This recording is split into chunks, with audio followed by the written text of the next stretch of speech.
Potom úplne posledná myšlienka, ktorá ma napadá, je, že nie si v tom sám. Že nie sme v tom, že chcem, aby sme sa všetci cítili, že sme spojení, lebo viem, že žijeme v veľmi odpojenej dobe. Chcem, aby každý, či už si founder, či už si čímkoľvek si prechádzaš, tak je to OK, je to v poriadku. Nie si v tom sám, nie si v tom sama, sme v tom spolu.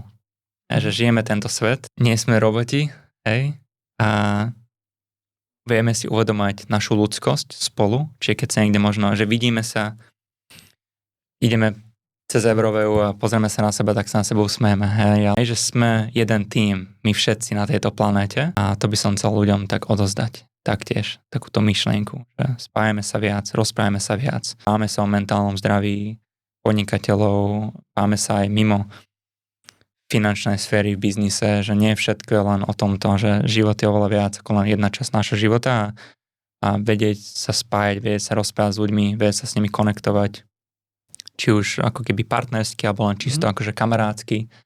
A pýtajme sa ľudí, ako sa naozaj majú, že ako sa naozaj cítiš, ale že spýtajme sa ľudí naozaj, ako sa cítia, že pomáhajme si, to je náš problém, vzájomný.